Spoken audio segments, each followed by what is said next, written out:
और इस खबर की शुरुआत करते हैं भूकंप की खबर के साथ, जहां पर दिल्ली एनसीआर में भूकंप के तेज झटके सुबह 5:36 पर दर्ज किए गए।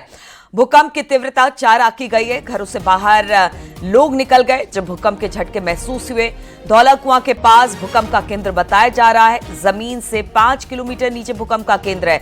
बहुत कम भूकंप का केंद्र और इसी वजह से जबरदस्त झटके महसूस किए गए, और वो भी दिल्ली के पास भूकंप का ये केंद्र बताया जा रहा है। नई दिल्ली के पास ये भूकंप का केंद्र है। धौला कुआं भूकंप का एपी सेंटर बताया जा रहा है।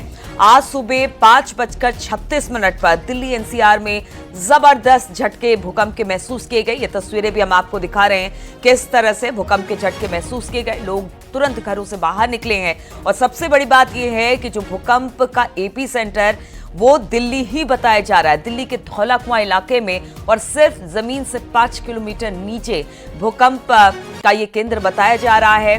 दिल्ली एनसीआर पूरी तरह से हिली है। जबरदस्त झटके महसूस किए गए। 5:36 पर भूकंप के झटके महसूस किए। जैसे ही लोगों को इस भूकंप के झटकों की आहट मिली, लोग अपने अपने घरों से बाहर निकल गए। जबरदस्त झटका था। लोगों को एक बार लगा कि जबरदस्त झटका है, उन्होंने तुरंत अपने अपने घरों से बाहर निकलना मुफीद समझा। 5:36 पर, और अगर इसकी तीव्रता की बात की जाए, रिक्टर स्केल पर इसकी तीव्रता 4 है। आप सोचिए, दिल्ली अगर भूकंप के लिहाज से काफी संवेदनशील राज्य है, और ऐसे में दिल्ली एनसीआर के आसपास अगर एपी सेंटर दिल्ली ही पड़ता है तो फिर कितनी ज्यादा दिक्कत आ सकती है। भूकंप की तीव्रता 4 रही, लेकिन अगर इससे थोड़ा ज्यादा होता तो फिर यह भूकंप काफी ज्यादा नुकसानदेह हो सकता था। एक्चुअली अपनी ट्रेन का वेट कर रहा था वेटिंग लॉन्च में, तो अचानक ही 4:37 पे बहुत तेज एकदम लगा धड़ाम जैसा। काफी लोग जितने भी हमारे लोग वेटिंग लॉन्च में थे सब भागने लगे बाहर की तरफ। तो देखा कि कुछ नहीं हुआ है, बट सबने रोका। उन्होंने कहा कि एकदम भूकंप आया था। लगा ऐसा सडनली ऐसा कोई ट्रेन गिरी हो ऊपर से, या कोई ब्रिज कोई ऐसा लगा हो कि ब्रिज गिरा हो। एकदम बहुत सडनली बहुत आवाज हुई थी। मैं मालवीय नगर से आया हूँ और देहरादून जा रहा हूँ, और ड्यूरिंग अ टैक्सी की मूवमेंट पे ही हम काफ़ी हद तक झटका लगा है। फिर घर से भी फ़ोन आया कि ऐसा ऐसा, मुझे लगता काफ़ी तगड़ा हेक्टेयर का था ये अर्थक्वेक। कुछ लगता है कुछ शराब ही चल रहा है दिल्ली के ऊपर। 2 दिन पहले इतना बड़ा हादसा हो गया स्टेशन पे। अभी घर पे रेडी हो रहे थे जाने के लिए, तो देखा कि एकदम से बहुत तेज भूकंप आया, और हमारे सारी अलमारी, फ्रिज और बेड वगैरह सब हिलने लगा। मेरे बच्चों ने भी महसूस किया, और हम सब ने महसूस किया। भूकंप आया, काफी तेज था। कुछ आपने देखा हो हिलते हुए? मैंने महसूस किया, अच्छे से महसूस किया। गड़गड़ की आवाज आई, तने ऐसे एकदम से टक टक करने लगे, और मैं कहा ये क्या हो रहा है, एकदम से ये क्या हो रहा है। और भूकंप, मैंने सब बच्चों को उठाया, फटाफट से उठो, जल्दी से फटाफट। तो आपने लोगों को सुना कि किस तरह से उन्हें भूकंप के झटके महसूस हुए, गड़गड़ाहट महसूस हुई। और सबसे बड़ी बात है कि एपी सेंटर जो था वो दिल्ली ही था, बहुत करीब एपी सेंटर था। अगर ये 4 से ज्यादा तीव्रता वाला भूकंप आता और कुछ देर और रह जाता, तो आप समझ सकते हैं कि कितना भारी नुकसान दिल्ली में हो सकता था, क्योंकि दिल्ली सिस्मिक जोन 5 में आता है, जो भूकंप के लिहाज से अति संवेदनशील है। और ऐसे में 5:36 पर जिस तरह से भूकंप के झटके महसूस हुए, काफी कम देर के लिए झटके महसूस हुए, लोग घरों से बाहर निकल गए। रिक्टर स्केल पर अगर इसकी तीव्रता की बात की जाए तो 4 बताई जा रही है। सुबह 5:36 पर भूकंप आया, तब तक अमूमन लोग उठ जाते हैं। बहुत सारे लोग मॉर्निंग वॉक के लिए निकलते हैं, कुछ अपने काम के लिए भी निकलते हैं। लोगों ने भूकंप के झटके महसूस किए। जबरदस्त झटके थे, गड़गड़ाहट के साथ आवाज हुई, लेकिन बहुत कम देर के लिए रहा। लेकिन ये चिंता की बात है कि इसका एपी सेंटर दिल्ली के धौला कुआं ही बताया जा रहा है। रिक्टर स्केल पर 4 इसकी तीव्रता मापी गई है, और अगर ये थोड़ी सी ज्यादा रहती, 5 या 5.5 के आसपास रहती, और कुछ देर ये रह जाती, तो हम समझ सकते हैं कि दिल्ली में कुछ ज्यादा नुकसान हो जाता। दिल्ली एनसीआर सिस्मिक जोन 5 और 4 के बीच में पड़ता है, जो भूकंप के लिहाज से अति संवेदनशील है। अगर यहां पर कभी भूकंप आता है तो फिर यहां पर नुकसान भी बहुत बड़ा हो सकता है।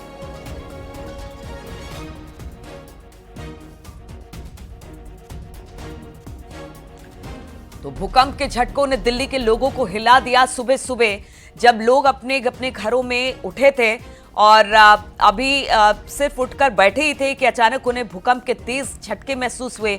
भूकंप के झटकों के साथ गड़गड़ाहट महसूस हुई।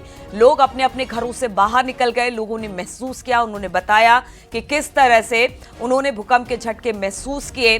सुबह उठकर वो तुरंत अपने घरों से बाहर भागे। दिल्ली एनसीआर की बात की जाए तो दिल्ली एनसीआर कांप उठी सुबह सुबह।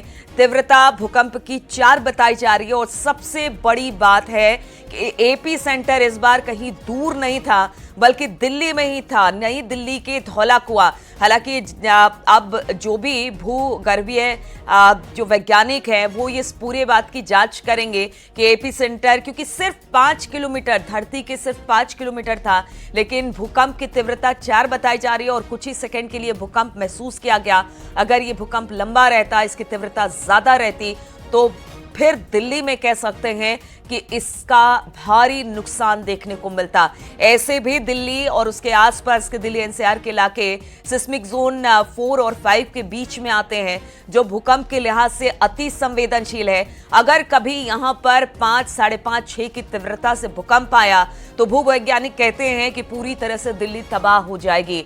ऐसे में एपी सेंटर दिल्ली के पास का होना, सिर्फ 5 किलोमीटर धरती से नीचे होना, अब भूवैज्ञानिक इसकी जांच जरूर करेंगे कि वहां पर क्या है, कैसे है, किस तरह से भूकंप आया। मुझे लगा कि शायद ब्रेक या थोड़ा सा, फिर मालूम पड़ा जब न्यूज़ देखा कि 5:30 बजे करीब भूकंप आया माइंड से। आज सुबह 5:30 बजे के लगभग दिल्ली एनसीआर में भूकंप के झटके महसूस हुए। क्या आपको लगा कि भूकंप आया? जी, हम अपने फ्रेंड्स लोगों के साथ ही कर्तव्य पथ पे घूम रहे थे, तो वहाँ अचानक हमें लगा कि जैसे कुछ हिला। उससे फील हुआ कि हाँ कुछ तो हुआ है 5, 5:30 बजे के करीब।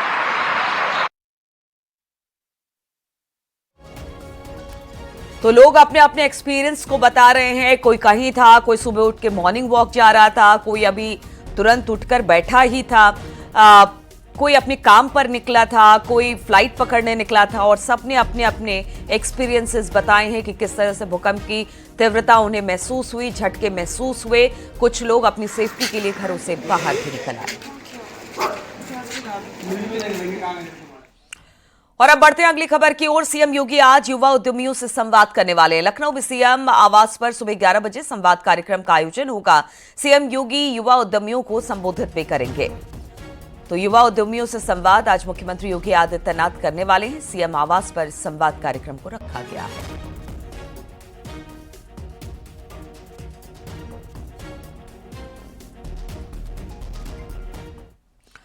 और उत्तर प्रदेश विधानसभा का बजट सत्र कल से शुरू होने जा रहा है। पहले सत्र के सुचारू रूप से संचालन के लिए आज सर्वदलीय बैठक होगी।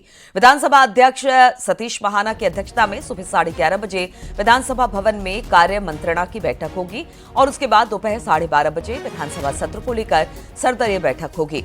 सर्वदलीय बैठक में सीएम योगी और नेता प्रतिपक्ष भी शामिल होने वाले हैं।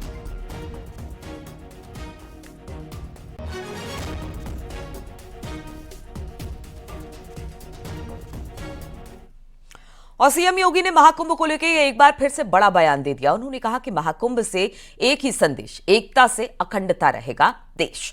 हिंदू होने का मतलब सुरक्षा की गारंटी देना है। देश सुरक्षित है तो हम सुरक्षित हैं। सीएम योगी के बयान पर कांग्रेस और समाजवादी पार्टी ने बीजेपी पर धर्म की राजनीति करने का आरोप लगा दिया। साथ ही कहा कि संवैधानिक पद पर रहकर ऐसे बयान नहीं देने चाहिए। देखिए जरा ये रिपोर्ट।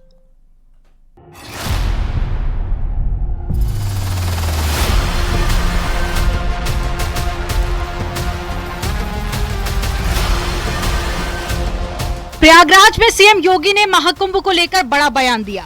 उन्होंने कहा कि महाकुंभ से संदेश, एकता से अखंड रहेगा देश। सीएम योगी ने कहा कि हमें सनातनी होने पर गर्व होना चाहिए। हिंदू होने का मतलब सुरक्षा की गारंटी देना है। देश सुरक्षित है तो हम सुरक्षित हैं।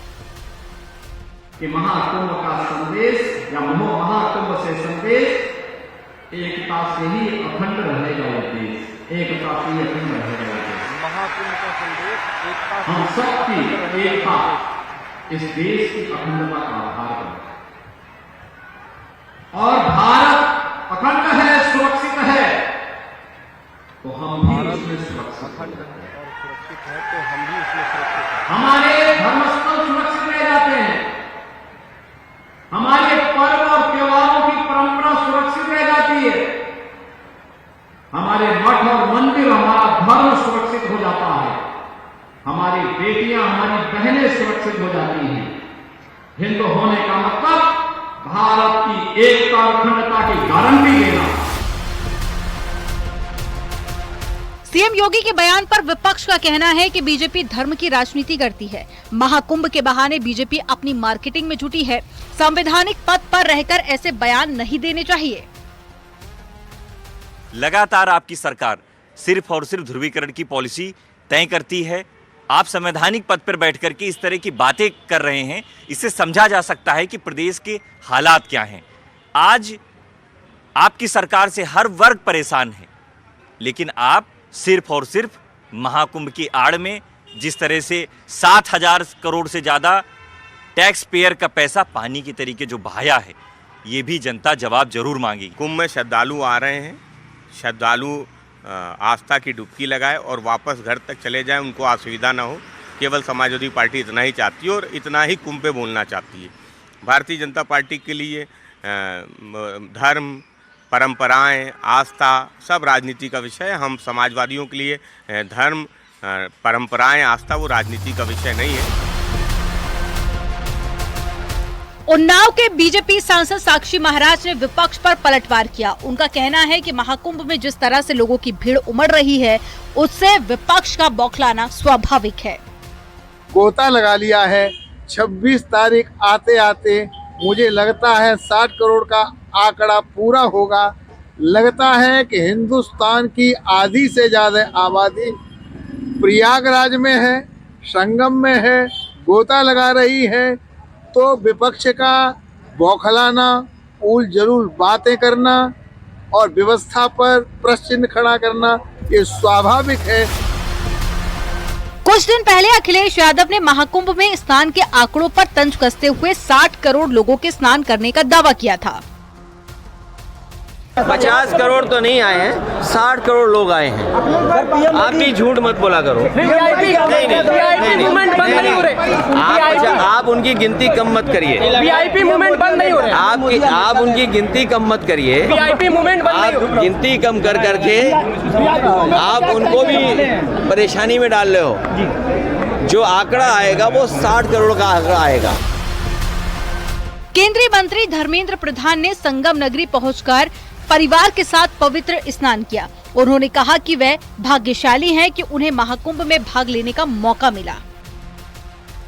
देखो, मैं इस पवित्र मुहूर्त पे किसी को कोई नकारात्मक बात कहना नहीं चाहूंगा, लेकिन कुंभ हमारी सभ्यता की आस्था है। श्रद्धालु आए, बड़े धैर्य के साथ आए, जनता के बीच में आए, तब कुंभ भी संभलेगा, लोगों की आस्था भी रहेगी।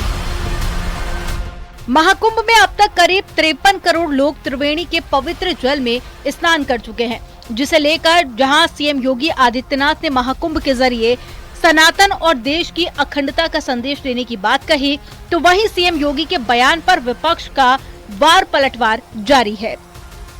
न्यूज़ 18 के लिए ब्यूरो रिपोर्ट।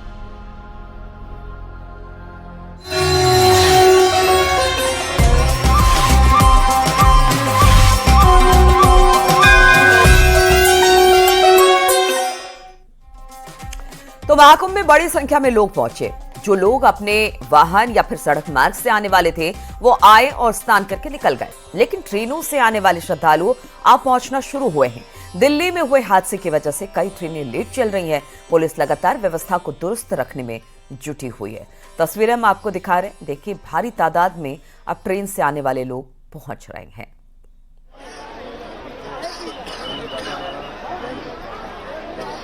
आज महाकुंभ में बहुत भारी भीड़, श्रद्धालुओं की भीड़ थी और लगभग शनिवार के सापेक्ष आज लगभग 20% एक्स्ट्रा भीड़ था। और ये भीड़ जो है सातों दिशाएं से आई थी। वो भदोही से और मिर्ज़ापुर से, बनारस से, इसी तरह से हमारे जौनपुर से और रीवा चित्रकूट से और ये प्रतापगढ़, फतेहपुर और कौशाम्बी, लखनऊ, कानपुर दोनों जगह से काफ़ी भीड़ थी। तो वो भीड़ जो है सुबह स्नान करके वापस जा रही है उसके अलावा जो रेलवे के श्रद्धालुओं का आवागमन था वो कल की दुखद घटना के कारण से, दिल्ली में जो दुखद घटना हुई है उसके कारण से थोड़ा डिले हो गया। तो वो अभी आना शुरू किए हैं और वो अब स्नान जो है पिछले 2 घंटे से शुरू कर दिए हैं। तो उनके स्नान को हम लोग कराने के लिए अतिरिक्त बंदोबस्त कर रहे हैं ताकि उनकी भी बड़ी सुगमता से स्नान हो सके।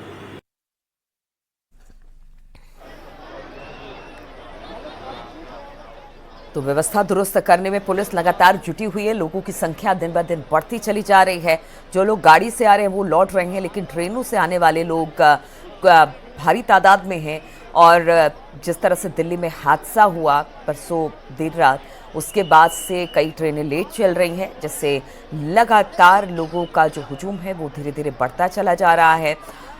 जिस तरह से पुलिस के अधिकारी की भी हम बात सुने, उन्होंने यही कहा कि देखिए सभी दिशाओं से, मतलब जो भी प्रयागराज को जोड़ती हुए ज़िले हैं या राज्य हैं, उन सब जगहों से लोग भारी तादाद में अब महाकुंभ पहुंच रहे हैं। कौशाम्बी में महाकुंभ जाने वालों की भारी भीड़ दिखाई दे रही है। बड़ी तादाद में लोग महाकुंभ जा रहे हैं। ऐसे में सड़कों पर गाड़ियों की कतार देखने को मिल रही है। गाड़ियां रेंग रेंग कर चल रही हैं। जिले के बड़े ऑफिसर खुद ट्रैफिक मैनेजमेंट में जुटे हुए हैं। सीधे आगे बढ़े, गाड़ी न खड़ा करें। आप रुके में सीधे जाएं, आगे बढ़े। और इस संगम के लिए बाईपास मार्ग है, सीधे जाएं, सीधे आगे बढ़े। देखिए ट्रैफिक का प्रेशर बहुत ज़्यादा है, लेकिन यहाँ हम सब लोग रुके हुए हैं और जो निकटस्थ पार्किंग है हमारी मेले की, वहाँ हम लोग इसे भेज रहे हैं। फिलहाल जो है स्मूथ है, बीच में प्रेशर बढ़ जाता है तो हम लोग उसको तेजी से आगे निकलवाते हैं। टोल फ्री है हमारा, कहीं किसी प्रकार की कोई दिक्कत नहीं है, हम लोग लगे हुए हैं इसमें। सिद्धार्थनगर की डुमरियागंज से विधायक सैदा खातून का एक वीडियो वायरल हो रहा है, जिसमें वो आरती करने से मना करते दिख रहे हैं। जानकारी के मुताबिक योग मुद्रा स्टैच्यू के उद्घाटन के दौरान सांसद जगदम्बिका पाल ने पहले आरती की, फिर विधायक की तरफ से थाली बढ़ाई। विधायक ने थाली लेने से मना कर दिया। विधायक के मना करने के बाद डीएम ने थाली ली और आरती की। सोशल मीडिया पर यह वीडियो वायरल हो रहा है।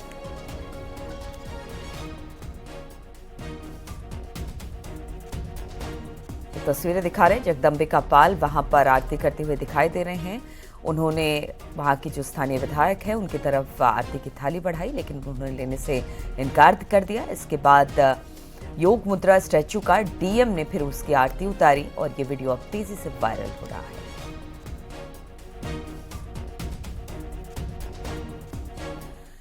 अपराधियों के खिलाफ आगरा पुलिस का ताबड़तोड़ एक्शन जारी है। थाना ताजगंज में दर्ज मुकदमे में फरार चल रहे आरोपी के घर की आज कल पुलिस ने कुर्की की है। पुलिस ने ढोल नगाड़ों के साथ आरोपी विजय और उसकी पत्नी कुसुमा के घर पर कुर्की का नोटिस चस्पा किया। कोर्ट के आदेश पर पुलिस ने यह कार्रवाई की है।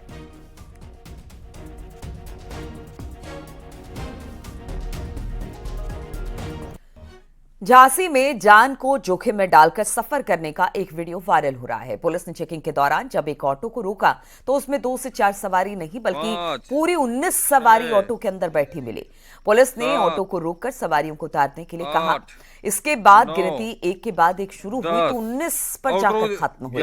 जिस ऑटो में महज 4 लोगों को बैठना होता है, उस ऑटो में 19 सवारियों को बैठा रखा था। 12 13 आप पीछे ऑटो बोले 14 15 16 17 18 19 आदमी 1 2 एटा पुलिस को एक फर्जी आईपीएस अधिकारी को गिरफ्तार किया और वो व्यक्ति पत्नी की दोस्त के घर आईपीएस अधिकारी बनकर पहुंचा था। दंपति के विवाद में रौब काटने की कोशिश कर रहा था। फर्जी आईपीएस अधिकारी ने अपना नाम हेमंत बुंदेला बताया, जिसके बाद अधिकारियों ने जांच शुरू की। जलेसर सीओ और एसएचओ की पूछताछ में आरोपी का झूठ पकड़ा गया और पुलिस ने उसे गिरफ्तार किया। गिरफ्तारी के बाद उसकी तबीयत बिगड़ गई। सीने में दर्द की शिकायत पर उसे आगरा रेफर कर दिया गया।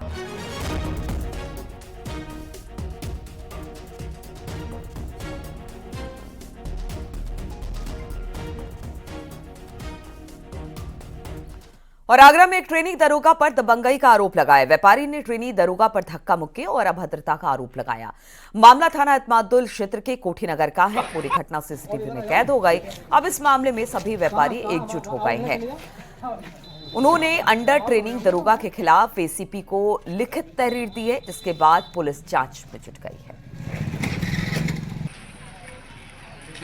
ऐसा ही थे अंडर ट्रेनिंग, तो जी ये लोग आए, ये किसी मामले में जांच के लिए आए थे। मेरी गाड़ी लोड हो रही थी सामान की, मैं बाहर खड़ा हुआ था, तो दरोगा जी जो यहाँ से बैग थे दरोगा, वो मुझसे बोले हाँ भाई तू यहाँ कैसे खड़ा है। मैं भाई साहब इस जगह को छोड़ के मैं कहाँ जाऊँ। तो बोले अच्छा ज़्यादा नेतागिरी दे रहा है। उन्होंने मुझ में हर दर्जे की बदतमीजी और धक्का दे दिया। इस संबंध में मैंने अपने साथी पत्रकारों को, साथी व्यापारियों को, व्यापार मंडल को और एसीपी सभी को मैंने फ़ोन पर बताया।